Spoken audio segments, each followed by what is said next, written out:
आज हम आपके साथ इकोनॉमिक्स में के नए एक चैप्टर के साथ लॉ ऑफ रिटर्न के साथ हम आपके साथ शुरू करते हैं और इसके बारे में आपको हम बताते चलते हैं। लॉ ऑफ रिटर्न ये जो होता है, इसको पहले आप इसका थोड़ा सा इंट्रोडक्शन मैं आपको दे दूं, उसके बाद फिर इसके बारे में आगे बढ़ते चलेंगे। किसी वस्तु के उत्पादन के विभिन्न उपादान, जैसे कि आप जानते हैं उत्पादन के 5 उपादान होते हैं, जिसमें भूमि, श्रम, पूंजी, उद्यम और आपका संगठन 5 होते हैं। Land, labour, capital, organisation and enterprises. इन 5 जो फैक्टर्स हैं उत्पादन के, उनके सहयोग के द्वारा कोई भी उत्पादन किया जाता है। अतः यदि कोई उत्पादन में वृद्धि करना चाहता है तो उसे उत्पत्ति के उत्पादनों फैक्टर्स की मात्रा में वृद्धि करनी पड़ेगी, चाहे वो भूमि में बढ़ाए, चाहे वो श्रम बढ़ाए, चाहे वो पूंजी बढ़ाए या बेहतर संगठन रखे, उसमें कोई ना कोई अंतर करना पड़ेगा, किसी एक मात्रा में वृद्धि करनी पड़ेगी और बिना वृद्धि किए ये काम नहीं हो सकता। तो उपादानों की मात्रा में वृद्धि करने पर मार्जिनल प्रोडक्शन में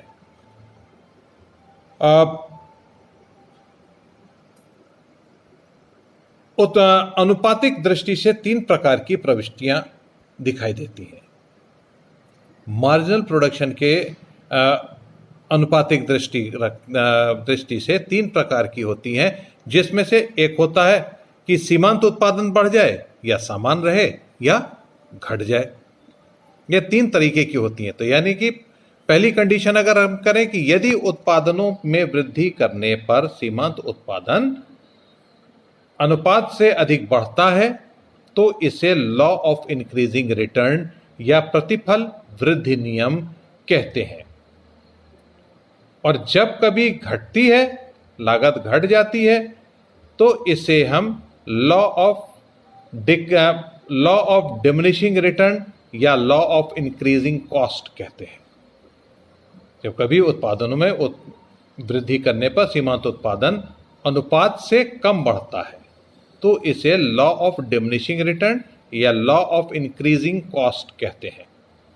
और यदि उपादानों को में फैक्टर्स में वृद्धि करने पर मार्जिनल प्रोडक्शन समान अनुपात में बढ़ता है, इसे हम समान प्रतिफल का नियम या समान लागत का नियम कहते हैं, यानी कि लॉ ऑफ कांस्टेंट रिटर्न और लॉ ऑफ कांस्टेंट कॉस्ट। यानी कि एक सीधी से दूसरे शब्दों में कहें, एक साधारण भाषा में बात करें, यदि हम 5 उपादानों में अगर हम वृद्धि करते हैं, किसी एक में हम वृद्धि करते हैं या किन्हीं 2 में वृद्धि करते हैं, हम उपादानों में जब हम वृद्धि करते हैं, जब हमको अनुपातिक दृष्टि में हमारा प्रोडक्शन बढ़ता है तो हम उसे लॉ ऑफ रिटर्न के अंतर्गत लाते हैं। अगर बढ़ा, अनुपातिक रूप में बढ़ा, तो लॉ ऑफ इंक्रीजिंग रिटर्न या लॉ ऑफ डिक्रीजिंग कॉस्ट कहते हैं। और अगर घट रहा है तो उसे हम लॉ ऑफ डिमिनिशिंग रिटर्न या लॉ ऑफ इंक्रीजिंग कॉस्ट कहते हैं। और अगर समान रहता है तो लॉ ऑफ कांस्टेंट रिटर्न या लॉ ऑफ कांस्टेंट कॉस्ट कहते हैं। अब इसमें से हम एक एक करके हम आपके साथ आगे बढ़ेंगे और आज पहले उसमें हम लेकर के चलेंगे लॉ ऑफ डिमिनिशिंग रिटर्न या प्रतिफल या उत्पत्ति ह्रास नियम। इसको अगर हम इसको अगर हम एक्सप्लेन करना चाहें तो हम इसको इस रीति से कह सकते हैं, जब किसी वस्तु का उत्पादन बढ़ाने के लिए कुछ उपादानों की मात्रा को स्थिर रखकर अन्य उपादानों की मात्रा में वृद्धि करने पर कुल उत्पादन घटते हुए अनुपात से वृद्धि होती है, तो अर्थशास्त्र में इस प्रवृत्ति को प्रतिफल ह्रास नियम या लॉ ऑफ डिमिनिशिंग रिटर्न कहते हैं। यानी कि अगर हमारे पास 5 उपादान हैं, अगर उन 5 उपादानों में से कुछ उपादानों की मात्रा को स्थिर रख करके अन्य को अगर हम बढ़ाते हैं, कुछ उपादानों को स्थिर रख करके यानी कि अगर आप सपोज करिए भूमि को हम स्थिर रखते हैं, संगठन को हम स्थिर रखते हैं और एंटरप्राइजेस को स्थिर रखते हैं, और हम श्रम और पूंजी, लेबर और कैपिटल को हम बढ़ाते हैं, उसको बढ़ाने के बाद, वृद्धि करने के बाद अगर कुल उत्पादन में घटते हुए अनुपात में वृद्धि होती है, घटते हुए अनुपात में अगर वृद्धि होती है, तो हम उसे लॉ ऑफ डिमिनिशिंग रिटर्न कहते हैं। इसके अंतर्गत हम इस नियम में अगर हम कहें तो इस नियम को लागत वृद्धि नियम यानी कि लॉ ऑफ इंक्रीजिंग कॉस्ट कहते हैं। डिमिनिशिंग रिटर्न या इंक्रीजिंग कॉस्ट दोनों एक ही चीज है। लॉ ऑफ डिमिनिशिंग रिटर्न और लॉ ऑफ इंक्रीजिंग कॉस्ट, एक बार फिर मैं कहता हूं, ये दोनों एक ही चीज है। क्योंकि जब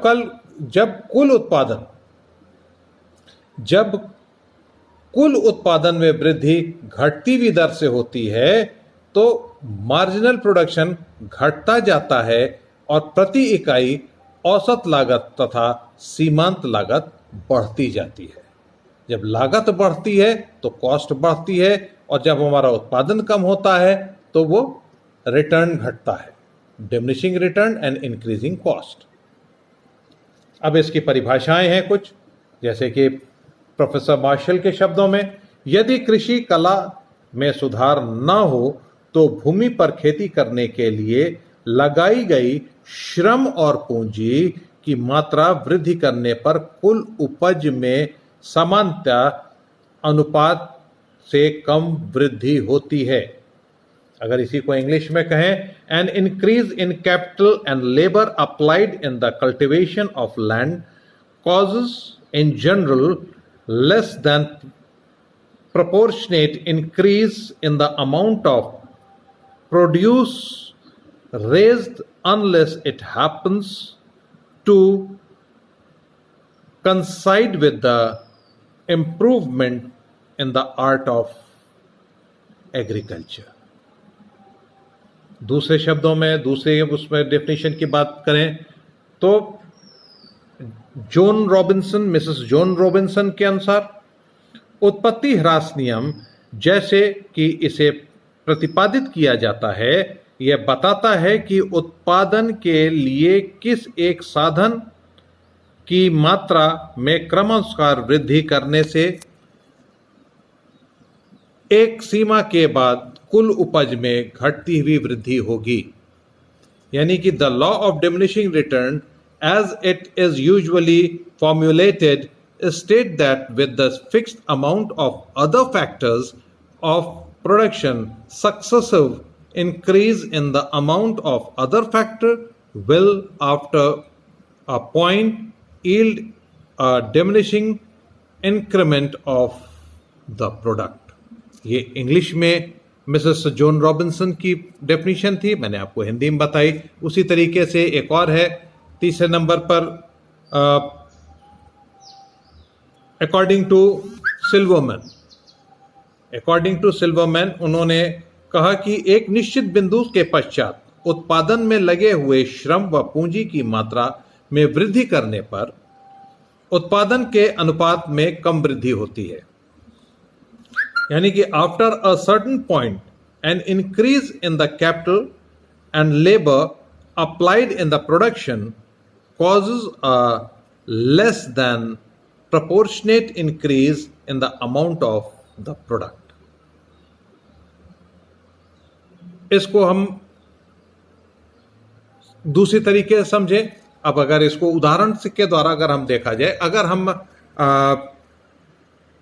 पहली बार में अगर हम कोई चीज लागत लगाते हैं, अगर हमको पैसा लगाते हैं कि किसी की चीज के भी प्रोडक्शन में, हम कोई भी अगर मान लेते हैं कि अगर हम किसान हैं और हम अपने भूमि में अब उपज के लिए हम चाहते हैं हमारी उपज अच्छी हो, तो हमने 200 रुपये मान लेते हैं, पहले साल हमने 200 रुपये लगाया और हमने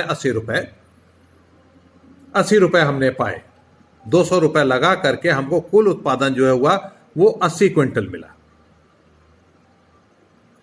पहले साल हमने 200 रुपये लगाए और हमको उसका उत्पादन 80 क्विंटल हुआ, और दूसरे साल हमने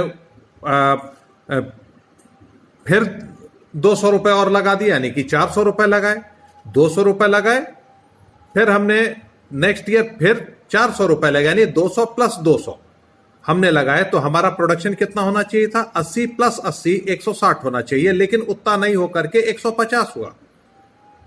150 क्विंटल हमारा हुआ उत्पादन। यानी कि पहले साल 200 लगाया, 80 हुआ। दूसरे साल हमने 400 लगाया, तो उसका 80 का डबल होना चाहिए था, जो कि नहीं हुआ, और वो हमारा हुआ 150। अगर हम 150 में से 80 घटा दें तो 70 बचेगा। तीसरे साल हमने 600 लगाया, 600 लगाया, हमको हुआ 205 क्विंटल का उत्पादन। अगर हम 205 में से 150 एक को घटाते हैं तो 55 आएगा। इस तरीके से अगर हम देखें तो पहले साल हमको 80 क्विंटल हुआ, दूसरे साल हमको 70 क्विंटल हुआ, फिर 55 क्विंटल हुआ। इस तरह से घटते हुए क्रम में प्रॉफिट हो रहा है, लेकिन घटते हुए क्रम में हो रहा है, जो कि लॉ ऑफ डिमिनिशिंग रिटर्न को प्रूफ करता है। अब यहां तक आज इसके लिए हो गया। इसके बाद अब हम आपको बताएंगे अजम्पशन ऑफ द लॉ, जो कि हम आपको कल बताएंगे।